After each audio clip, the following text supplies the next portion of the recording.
আজকে ইকবাল সাহেবের জন্য মজাদার লাড্ডু তৈরি করে ফেললাম। ইকবাল সাহেব অফিস থেকে এসে যদি দেখে আমি কোনো না কোনো নাস্তা তৈরি করে অপেক্ষা করতেছি, তখন কিন্তু অনেক খুশি হয়। যাই হোক, ইকবাল সাহেব খুশি হলেই আমার কাছে ভালো লাগে, আমি খুশি। তো চলুন আজকে কিভাবে ইকবাল সাহেবের জন্য লাড্ডু তৈরি করি সবার সাথে শেয়ার করি। প্রথমে আমি সেমাই নিয়ে নিলাম 1 প্যাকেট।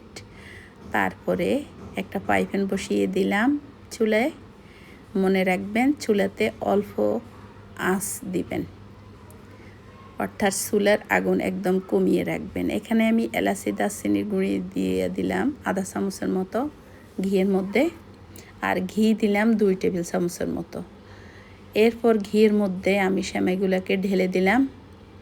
ঢেলে দিয়ে নাড়তে থাকবো, ইচ্ছা মতো নাড়তে থাকবো। দেখবেন যে সেমাইয়ের নাড়তে সেমাইগুলো ভাজা ভাজা হয়ে যাবে, সেমাইয়ের কালার চেঞ্জ হয়ে যাবে। তারপরে আমি এখানে দুধের গুঁড়া দিয়ে দিব 2 টেবিল চামচের মতো।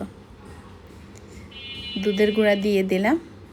তারপরে আবারও নাড়তে থাকবো, যত শক্তি আছে সব শক্তি দিয়ে নাড়তে থাকবেন। দেখবেন যে হাত ব্যথা হয়ে যাবে নাড়তে। হাত ব্যথা হলেও সমস্যা নাই, আবার ঠিক হয়ে যাবে। তারপরও হাজব্যান্ডের জন্য মজাদার নাস্তা তৈরি করবেন। অবশেষে এগুলাকে নামিয়ে নিলাম, আরেকটি পাত্রতে ঢেলে নিলাম। পরে আবার পাইপ্যানটা বসিয়ে দিয়ে এখানে 2 কাপের মতো পানি দিয়ে দিলাম। পানি ফুটলে তারপরে সামান্য একটু লবণ দিবেন। লবণ দিয়া এরপরে দিবেন আপনি পরিমাণ মতো চিনি।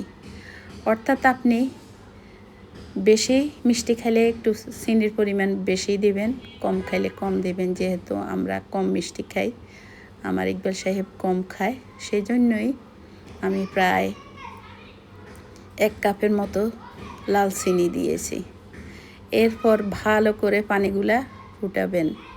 তারপরে দিয়ে দিবেন সেমাইগুলা, ভাজা সেমাইগুলা যেগুলো তুলে রেখেছি। এরপরে আমি এখানে একটা নারকেল কুড়িয়ে দিয়ে দিলাম। যখন দেখবেন লাড্ডু খাইতে আপনার নারকেল পড়ে দাঁতের নিচে, তখন কিন্তু অনেক ভালো লাগবে।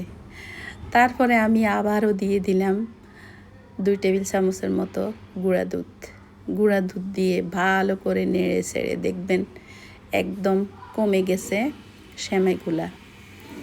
তারপর আপনি নামিয়ে ফেলবেন। মনে রাখবেন সেমাইকে গরম গরম লাড্ডু তৈরি করা যাবে না। সেমাইকে কিছুক্ষণ ঠান্ডা করে তারপরে লাড্ডু তৈরি করবেন হাতের সাহায্যে। অবশেষে আমার সেমাইগুলো একটু ঠান্ডা হয়েছে। এখন আমি এই যে গোল গোল করে মিষ্টির মতো করে লাড্ডুগুলো তৈরি করে ফেললাম, গোল গোল করে। আপনারা লম্বা করেও বানাইতে পারেন, এটা আপনাদের যার খুশি মতো লাড্ডু তৈরি করে ফেলবেন। তো এই যে গোল গোল করে আমি সবগুলো লাড্ডু তৈরি করে ফেললাম। কেমন হয়েছে অবশ্যই জানাবেন। আর এরকম নতুন নাস্তা তৈরি করে হাজব্যান্ডদেরকে খাওয়াবেন, দেখবেন যে হাজব্যান্ডরা এমনি খুশি হয়ে যাবে।